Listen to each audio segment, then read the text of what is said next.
Hi, this is Yvette Branziner from Search Software Quality here at Agile 2010 with Jez Humble from ThoughtWorks Studios, who's written a book, Continuous Delivery. Can you tell us about that? Jez? Sure.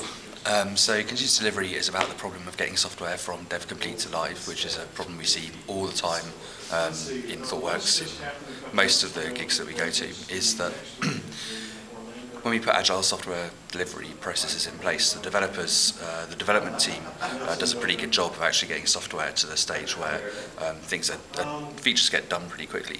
But then often, especially in medium and large organisations, once the software is completely ready, it then gets thrown over the wall to the development team, to the testing team, and then at that point you often find that software isn't fit for purpose.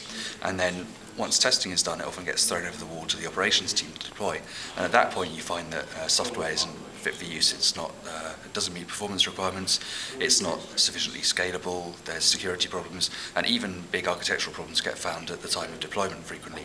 So what we're trying to do with the book is talk about two key things which will help software delivery. One is better collaboration between everyone involved in the delivery process, and the second thing is better automation of the build, test, deployment process, so that everyone involved in delivery can get feedback on the production readiness of their software all the way through the life cycle, and teams can produce production ready software from the beginning and keep software production ready all the way through the life cycle.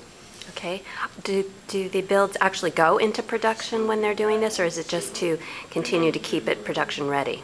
So one of the practices we talk about in the book is continuous deployment, which is the practice of taking every build that passes the automated tests, and you can have a manual QA gate as well. Every build that passes that process actually goes into production. That's certainly one possibility. It doesn't always make sense for everyone, but I think once you're doing things in the book that we talk about, it's very simple to turn a switch and move to that process if you want to. Okay. All right. Thank you very much. It's a pleasure. Thank you.